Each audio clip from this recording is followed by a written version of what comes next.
Welcome back to Animal Crossing New Horizons. I'm dear darling. Shall we see what's going on our lovely island of Fawnhollow today? Where you can probably tell by the title, or maybe not tell by the title, because I don't know if the entire movie title will fit in the YouTube title, but we're going to be talking about everything, everywhere, all at once. Or wait, hold on. Everywhere, everything? EEAAO. Everything, everywhere, all at once. It's a movie I watched with some friends last night, so we'll talk about it. I'm not going to be recreating it. If you're new here, this is just my video diary where I talk about things which are mildly relevant to me, I suppose, in present times.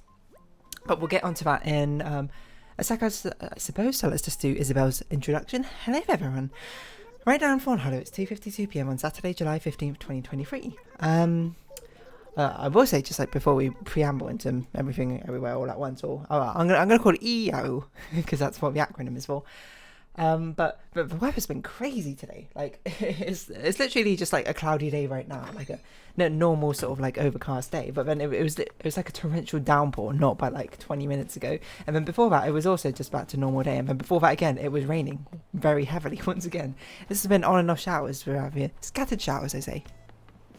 Also, you might be like, how's your laptop? Laptop's great. Got it set up with Clip Studio Paint and, Steam and Discord. And then I'll install other things as I see fit. But yeah, honestly, it's pretty great. I've done a little bit of drawing on it. And, I worked out the cloud saving functions with Clip Studio. So that's very convenient. But anyway, what are we going to talk about today? That's a very good question. And, well, actually, it's not a great question because I literally said it at the start of this episode. So I'll warn you before we get into any spoilers, but, just talking generally about it, I liked it. I think it was a good movie. What would I give it a rating-wise? Rating-wise, I'm not sure exactly where I would rate it yet. I think I'm rating it somewhere between 8.5 and 9.5 on my personal scale. I don't think it's in the 9.5 to 10 range. I don't think it's lower than 8.5. If I were to guess, I'd probably give it like an 8.8 or something. And, it's of course, my scale is a bit arbitrary. It's very much attuned to my own personal taste. So it might not, for you, it might be a 10. For you, it might be a 4. Who knows? But on the whole, I think it's a very enjoyable movie. I didn't really know much about it going into it. The only thing I knew was it has a strong reputation behind it, which for a lot of people, I think that's certainly something which sets things up for failure. If you ever go into something and you hear the hype from it rather than going in knowing nothing, I feel like you're basically setting yourself up for not being into it, right? Because when that sort of situation happens, you're sort of like trying to prejudge yourself, being like, oh, it's going to be amazing, it's going to appeal exactly to my tastes, which is often what amazing means to you personally. Makes sense. We are all our individual people. But what it generally means is like, lots of people found it good or amazing, but not necessarily you. You can still find a very well-renowned, like, amazing movie. I don't know what's the most well-renowned movie in the world, maybe like Citizen Kane or something. And you might watch it and be like, this is terrible. I hate this. That's totally fine. That's just how subjective things work. So I didn't really go in knowing that much about everything, everywhere, all at once. The thing I knew about it was it's multiverse travel, and it's a wild ride is basically all I kind of knew about it.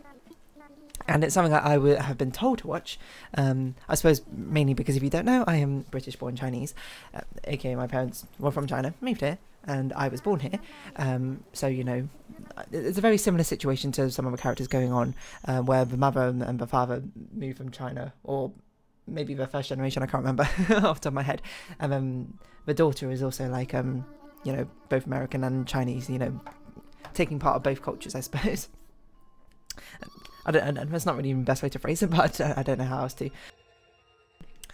So obviously it's got some cultural relevance to me, and it was cool to hear the Chinese, I suppose, or everything which felt very relevant, or like little like nods, I suppose, to general sort of like family culture in China.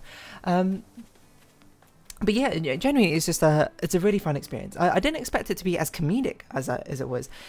Basically the sort of like impression I got from it when I like heard things about it was like it had an incredibly deep, like, moving story about sort of thing. And it does have I'm not going to say it has incredibly deep moving story, because I don't think that's the focus of it. I think it's kind of how would I describe it? It's like a sci-fi comedy action with a good story behind it, is what I'd say. I don't think it's not like, I had the impression it was going to be like a super dramatic, really deeply like moving philosophical story. Well, I shouldn't say deeply philosophical story, and it wasn't quite that. I would describe it as a very sort of like, what's the opposite of like minimalist, maximalist, I suppose, movie. It's so like over the top and in your face, and it's quite a funny movie, I would say. It's like, I would say it borders into whimsical absurdity, almost.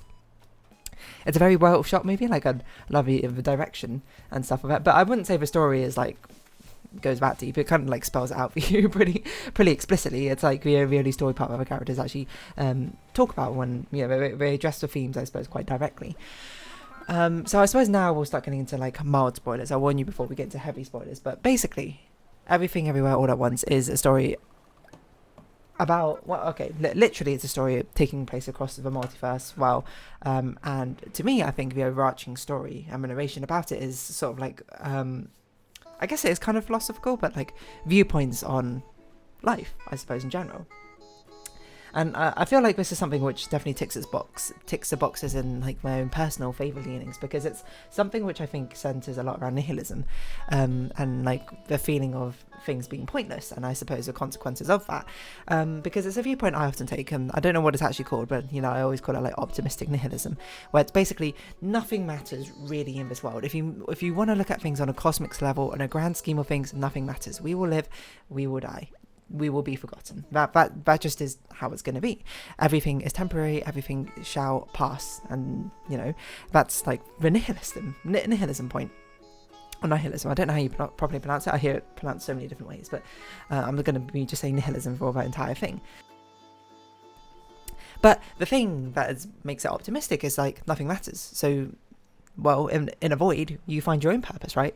If everything is a blank piece of paper, why not use it as a blank canvas to create your own painting? Is basically that sort of thing. And it's basically the viewpoint I have on life. No, none of the things I'm doing on a cosmic scale will ever matter. None of humanity's cosmic things will probably ever matter. Eventually, everything will come and go.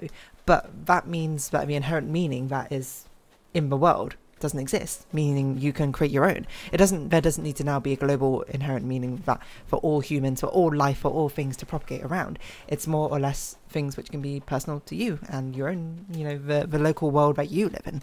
And that's, I think, the most important thing, and the understanding of that. So Everything Everywhere All at Once, I suppose, sort of branches around, it talks about that through the use of multiverse, and where really it's sort of like it touches on nihilism topics, and also about the sort of general idea of like, what could you have been, you know? Because in this world, you've made a lot of decisions to be who you are today, I suppose, and we'll follow the main characters. What's her name? Evelyn. That's her name. And it really much centres around Evelyn and the decisions she made to get to that point in life. That's a whole multiverse thing. It was like butterfly effect, you know, small decisions can lead you to a load of different places, and that's the thing which Evelyn does, is that she ends up travelling to a lot of her different realities where she made different choices to see them. And I think a very sort of big story point, I suppose, is the fact that Evelyn, and this Evelyn that we follow, the first Evelyn we follow is sort of like, not literally the worst, I'm sure there would be worse Evelyns out there, but theoretically the worst. She's the one who's done the least, but as she feels like, out of her life, you know. There's other okay, so now we're getting into like more moderate and heavy spoilers, so just like be warned. There's other Evelyns out there who have been like movie stars, who've been, like, accomplished great things, who are fantastic scientists, etc., etc. While she is here, she's running a laundromat, and you know, she's got like a marriage which is on its last rope. She has like a trying relationship with her daughter, and she's just like constantly stressed out all the time. But from that, you know, she gets a glimpse at like the other life she could have lived. She sees her potential. She sees how great she could have been, and you know, that's an idea she very much gets fixated on throughout like the first half of the movie, I suppose, being like, this is what I could have been. You know, she has a great line where she's like, I need my husband to see this. He needs to see how good I could have been, and what I've become by marrying you, or something like that. I can't remember the exact line. And that's like a general idea propagating through, is, as you know, is taking a peek at what you could have been. And I think it's something which people probably do think about quite a lot. It's quite a common thought to be like, oh, if only I like worked harder in school, or maybe I could have, you know, have a top paying job. Oh, if only like I asked that person out, maybe we could be in a relationship now, maybe I'd be happy and fulfilled instead of lonely. Oh, only if I did XYZ, ABC could have happened. I guess it makes more sense if I did ABC, then XYZ could have happened. But the general idea about the movie, I suppose, moves on from, like, where it takes it is basically that acceptance of who you are, I suppose, now. Yes, okay, maybe in another life you could have been something amazing, but you're still that same person, you know, whether you...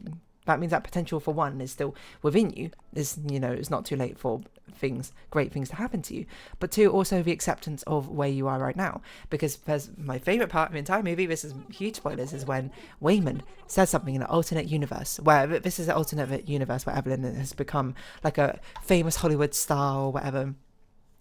I suppose she actually becomes Michelle Yeoh, like the actress who portrays her, and then Wayman himself. Like, basically, what happened is she didn't get in a relationship with Wayman. She rejected him, and then they both independently became very famous people.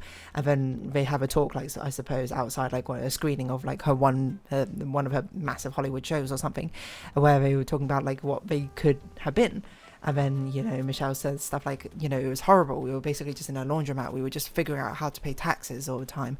It was, you know, it was a terrible time. And then Wayman just says the most heartbreaking thing, I suppose. It was like, you know, in another life, I would have been more than happy to spend my days washing laundry and paying taxes with you.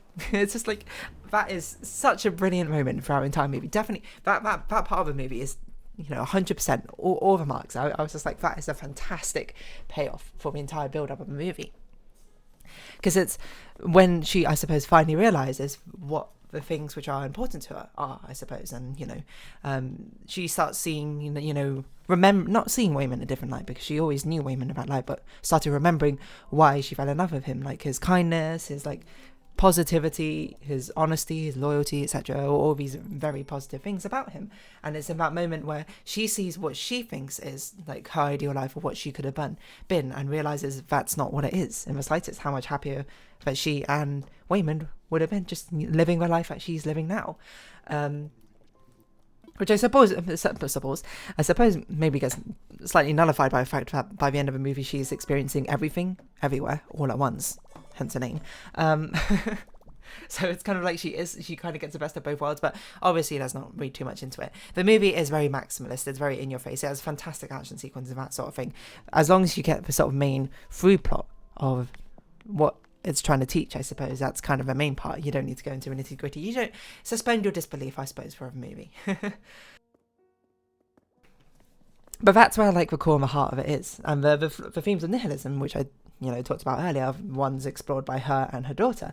You know, Jobu.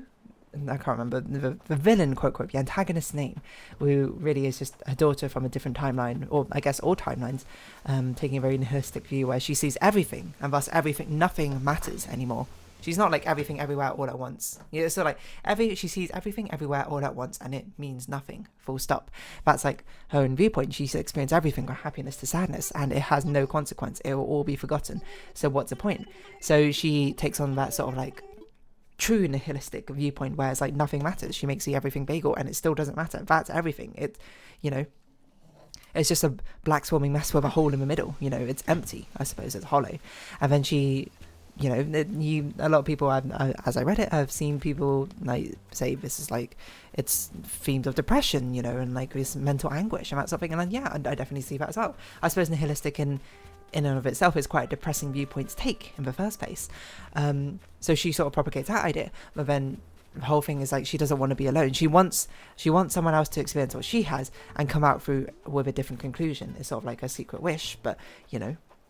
About like 2/3 away from a movie, you know, Evelyn does that, and then like sort of comes to the same conclusion for a bit, where it's just like that's it, that's everything. But then Evelyn gets a step up from the true, no, I shouldn't say step up, but progresses her own ideas of true nihilism to something of optimistic nihilism, where she gets reminded of like her daughter, her family, and everyone that she cares for.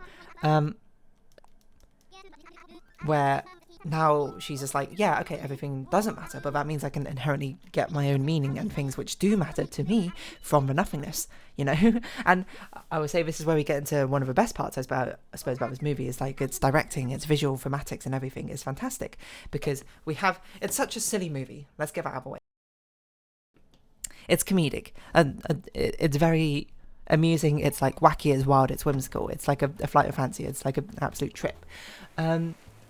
But, you know, the whole, like, nihilism, the whole, like, negative viewpoint, I suppose, perpetuated by Jobu is represented by the everything bagel, which is a black ring with a white circle in the middle. But then it's contrasted, I suppose, by the viewpoint taken by Evelyn, which she represents using the googly eye, which is a white ring with a black circle in the middle. And it's very, very funny because obviously the everything bagel is like one of like death and decay. It's everything and it's nothing, I suppose, at the same time. And thus it's void of anything. It's lifeless, while the googly eye, as it's used many times in the actual movie, is to something which gives life to something. It gives, a different perspective. It gives meaning, hope, joy, funniness, etc. It gives something to something, rather than, I suppose, taking away from it, in a sense. And then there's nice themes, I suppose, of family in it as well, where, obviously, traditional traditional viewpoints, I suppose, in general, are not so accepting of, much more modern viewpoints, aka things like LGBT. The daughter is LGBT, and it's not something that, like, implicitly her mother is against, but it's more like the action she takes does not feel supportive, in the sense where, how do I describe this, where basically the mum doesn't want to tell the grandpa because, the grandpa is very traditional. In her mind, is like, he's not going to accept it, and that's going to be a hard battle to fight. It's like, now I'm going to have to choose between my own father and my daughter.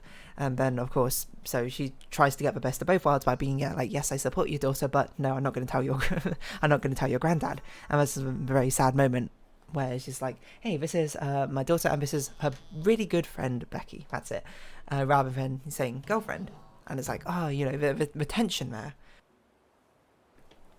And then basically that sort of side point gets like put to the side for ages until you get to the final bit of the movie, when all the other things start to get resolved, like the nihilism and the like her own self-acceptance of who she is and what she's happy with, where finally resolves that sort of like family through point at the end, where it's just like they resolve their differences, and then where I suppose Evelyn properly conveys her own love and affection and protection for her daughter by being like, yes, I will stand by you no matter what, even if it is difficult decisions, and not necessarily difficult decisions per se, but even if it's something I'm not used to, I suppose, etc. And they sort of like reconcile, I suppose.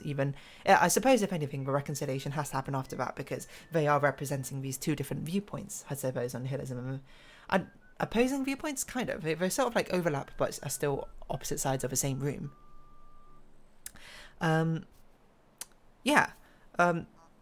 So I mean, oftentimes when I talk about movies, I talk about overarching themes mainly. So I guess we'll reserve some time at the end here to talk about directing. It's a very visually busy movie, is what I said. Like maximalist, as I described it. It's not minimalist. It's not subtle. It is in your face at every moment. Okay, maybe not literally every moment, but there's one, of course, the rock scene is not very in your face. That's kind of like a complete subversion of it.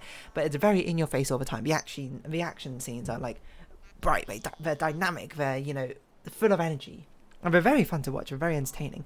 I love the concept of the fact that to like jump between like multiple alternate realities and that sort of things, you have to do something weird, aka break out of a usual norm of your own life to change your trajectory to something else. That's very clever, I think, in its own right, and it's also very silly at the same time. It does something very well, and I think it does a very nice blend of comedic and action at the same time. It's a comedic action. It's like a comedic like kung fu movie, or a kung fu movie, because that's it's chock full of these like fighting sequences, full of like silly and funny props and like objectives, I suppose, going on at the same time. Visually, it's also a really nice movie, like use of colour. They do this effect very, very often throughout the movie of like a light going 360 around a person, like in, I don't know what it's like, around their face, like illuminating her face up from different angles to sort of represent, this is like we're travelling through all the different realities or different possibilities of people, of you, I suppose, and the colour shifting as well is fantastic. I will say the fashion point is amazing. The daughter Joy / Jobu having like all these different costumes, I was like, these are fantastic. These are like things you would see in a K-pop music video or something. They're so over the top, they're so ridiculous, but they're so fantastic as well. Like, wow, props to the costuming department, amazing job. What other moments are particularly good? It's hard to think of like things off the top of my head necessarily. Wayman's just a sweetheart of a character. The Chinese is also fantastic, drops Chinese culture and stuff like that. What else? I don't know. It's just pretty cool to see. I suppose in general, it's just a really fun movie. I would say to watch. Do I think it's revolutionary? No, kind of, in a certain sense, I suppose, of how maximalist it is. But is it like, you know, is it like on the par of like the classics like Citizen Kane and Shawshank Redemption? I think it's like it's still pretty good. I don't know. I haven't heard anyone talk about it for a while, ever since it's like been a year since it's been released. But I think it is worth watching. I think it is enjoyable. Might not be your type of thing. You might think it's ridiculous. If you might find it a bit too goofy, a bit too silly, a bit too whimsical. In which case, fair enough. Not everyone needs to have the same opinion. That's how the beat of the world moves to different rhythms. But I think it is I think I would recommend most people like go watch it. You know, why not? It's a fun time. If you don't like it, you can like turn it off, I suppose, midway through. But I think it is genuinely an enjoyable thing, and it is, you know, yeah. That's it. That's how I distill it down. It's an enjoyable watch, and you know, it's fun to think about, I suppose, and see the themes it explores at the same time. But it's not necessarily. It doesn't need to be something which eats away at your brain constantly, unless it has a very personal appeal to you. In which case, go ahead. But it's not something which I suppose has eaten away from me. It's not like some other things where I've just like sat in like bed, or you know, well, I suppose it's only been a day, but where it's like constantly consuming my mind for like the next couple of weeks or something. It was just a really nice watch. You know, it's like the same thing as like I say with Parasite, where it's like, okay, yeah, you know, it's got themes, certainly it's exploring, of course, but and the core distillation of it is the fact it's just enjoyable to watch. You know, this is just a generally good movie and fun to watch. Anyway, I'm going to round this episode off here, so if you have been watching, thank you very much. It's been Animal Crossing New Horizons. I've been Dear Darling. Likes, comments, subscription, shares, greatly appreciated. Twitter, Discord down below. Hope you see each other again, but for now, it's our farewell. So until next time, bye-bye for now.